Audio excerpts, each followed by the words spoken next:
दोस्तों, जब हम रिस्क और रिवॉर्ड की बात करते हैं, तो रिवॉर्ड को लेकर के तो हम बहुत ज़्यादा एक्साइटेड हो जाते हैं, लेकिन जब रिस्क हमारे सामने होता है, तो कहीं न कहीं हमें बहुत ज़्यादा डर लगता है। क्योंकि जो कंपनियाँ रिवॉर्ड दे सकती हैं, वो तो रिस्की आपके लिए साबित हो ही सकती हैं। तो किसी भी कंपनी में हम इन्वेस्टमेंट करते हैं या उसको आइडेंटिफ़ाई करते हैं, तो उसके बारे में हमें रिसर्च करना बहुत ज़रूरी होता है। क्योंकि अच्छी तरीके से अगर कंपनी में रिसर्च करेंगे, तो वो कंपनियाँ हमें कॉन्फिडेंस भी देंगी।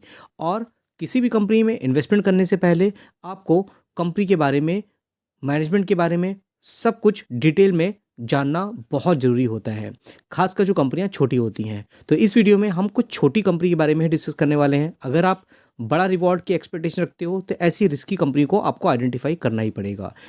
साथ ही साथ मैं आपको डिस्क्लेमर भी देना चाहूँगा कि मेरा कोई भी बाइंग और सेलिंग का रिकमेंडेशन नहीं है। मैं सिर्फ स्टॉक के बारे में नॉलेज दे रहा हूँ, और अगर आप इन कंपनियों में इन्वेस्टमेंट करते हो, तो जो भी रिस्क होगा वो आपका अपना होगा।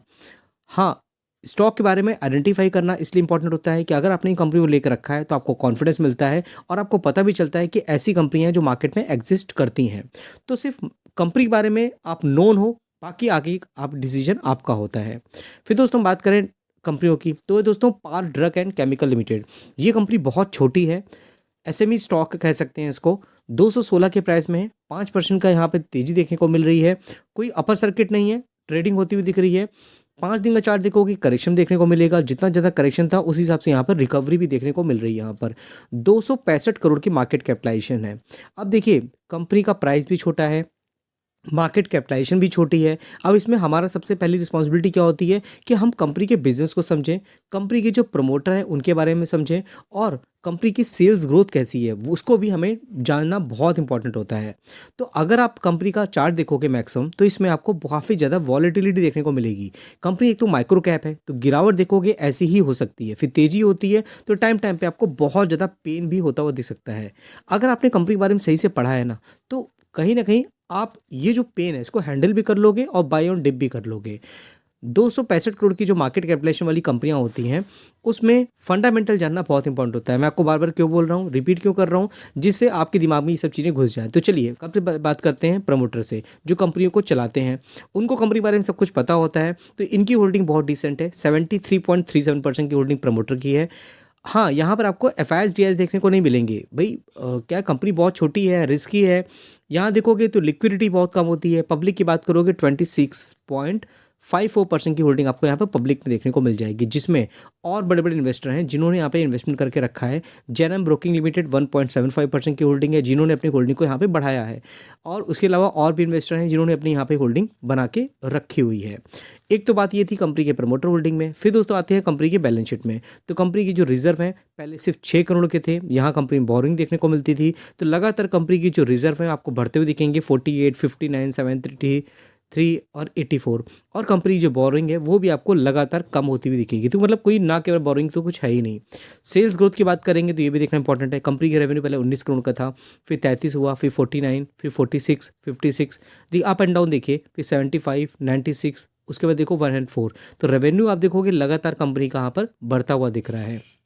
नेट प्रॉफिट की बात करेंगे, वो भी कंपनी नेट प्रॉफिट पहले 9 करोड़, फिर देखिए 11, फिर 14, फिर 18। पहले कितना था, 102। इस तरह से स्ट्रगल आपको देखने को मिलेगी। तो ओवरऑल कंपनी की जो परफॉर्मेंस है, कंपनी की जो बैलेंस शीट है, कंपनी का जो हर एक क्वार्टर में परफॉर्मेंस है, वो भी आपको कहीं ना कहीं बहुत ज़्यादा इंप्रेस करेगी। आप देखोगे क्वार्टरली कंपनी की परफॉर्मेंस कैसी है। नेट प्रॉफिट की बात करेंगे तो आप देखो, पहले एक क्वार्टर में कंपनी परफॉर्मेंस की थी 3.72 करोड़, फिर देखिए 2.5 करोड़ हो गई, फिर देखिए 8.5 करोड़ हो गई। तो ये सब चीज़ें कहीं ना कहीं थोड़ा सा मार्केट में सेंटिमेंट्स पैदा करते हैं। ये कंपनी क्या करती है, देखिए एपीआईज बनाती है, फाइन केमिकल में कंपनी काम करती है। और इसकी जो देखोगे ना, दवाइयाँ बनाई जाती हैं, इनकी जो एक्टिव फार्मास्यूटिकल इंग्रेडिएंट होते हैं। तो इसी वजह से क्या है, इसका जो एंड यूज़र है वो हमें दिख जाता है, लेकिन जो केमिकल यूज़ हो रहा है वो हमें पता नहीं होता। अगर हम पी भी देखेंगे ना, तो आप देखोगे 14.5 देखने को मिल रहा है। इंडस्ट्री भी देखिए 34.6 है। तो वैल्यूएशन के हिसाब से भी कंपनी काफ़ी अच्छे प्राइस में देखने को मिल रही है। तो जो इस कंपनी के बारे में हमें पढ़ना चाहिए, फिर बाकी डिसीजन आपका होता है, आप कंपनी के बारे में कितना पढ़ रहे हो, कितना कुछ आप यहाँ पे डिसीजन ले रहे हो, इन्वेस्टमेंट कर रहे हो। बाकी देखिए प्रोडक्ट क्या है, API, fine chemical, antacid molecules होते हैं। और यहाँ पे जो कंपनी की मैन्युफैक्चरिंग फैसिलिटी है वो एक दो नहीं है, 4 मैन्युफैक्चरिंग फैसिलिटी हैं भावनगर गुजरात में आपको देखने को मिलेगा यहाँ पर। और जो कैपेसिटी है 9,700 मैट्रिक टन पर एनम की यहाँ पर देखने को मिल जाती है। चेयरमैन कौन है, फाल्गुन आपको देखने को मिल जाते हैं यहाँ पर। और कंपनी की जो प्रोडक्ट है वो काफ़ी ज़्यादा आपको यहाँ पे देखने को मिलेंगी। दिखाने का पर्पज़ ये था कंपनी के बिजनेस को भी हमें समझना चाहिए। फिर दोस्तों बात करेंगे सम्राट फोर्जिंग की।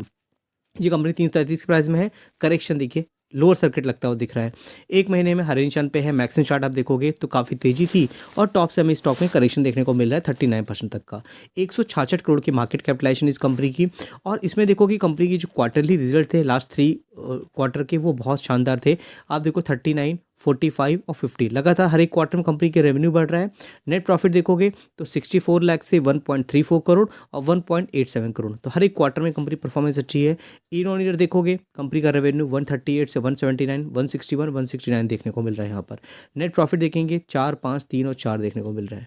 तो ये जो चीज़ें हैं ना कहीं यहाँ हमें देखनी पड़ती हैं। रिजर्व की बात करें कंपनी के 18, 24, 27, 30 करोड़ देखने मिल रहे हैं। बोरिंग भी 81 करोड़ की देखने मिल रही है, जिसमें लॉन्ग टर्म बोरिंग 43 है। शॉर्ट टर्म बोरिंग आप देखोगे तो यहाँ पर 35 करोड़ की देखने को मिल जाएगी। यहाँ पे बैलेंस शीट के साथ में कंपनी का प्रमोटर होल्डिंग वो आपको 74.98 देखने को मिलेगी। डोमेस्टिक इशू ने भी होल्डिंग बना के रखी है, पब्लिक होल्डिंग 21.72 आपको देखने को मिल जाएगी। इसका भी अगर स्टॉक भी देखते हैं देखिए 42.6 है, इंडस्ट्री भी देखोगे 30.7 आपको देखने मिलेगा। तो ये दोनों जो कंपनियां थी इनमें से कौन सी कंपनी जो आपको अच्छी लगती है। साथ ही साथ दोस्तों हमारा एक व्हाट्सएप चैनल भी है जिसका लिंक मैंने डिस्क्रिप्शन बॉक्स में दिया हुआ है। व्हाट्सएप चैनल में क्या कुछ होता है, ड्यूरिंग द मार्केट बहुत से अपडेट होती हैं, बोनस, स्प्लिट, क्यूआईपी की न्यूज़ होती है, डिविडेंड की न्यूज़ आती है, कंपनी के रिजल्ट आते हैं। तो ड्यूरिंग द मार्केट मैं अपने सब कुछ अपने व्हाट्सएप चैनल पे अपडेट कर देता हूँ।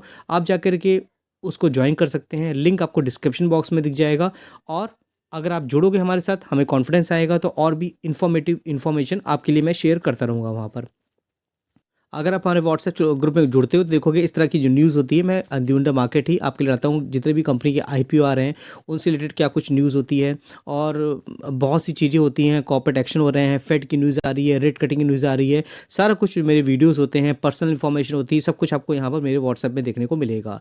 काफ़ी लोग इसको ज्वाइन करके रखे हुए। तो दोस्तों बनी मेरे चैनल पर लाइक करिए, शेयर करिए, सब्सक्राइब करिए। फिर मिलते हैं नेक्स्ट वीडियो में, तब तक के लिए थैंक यू।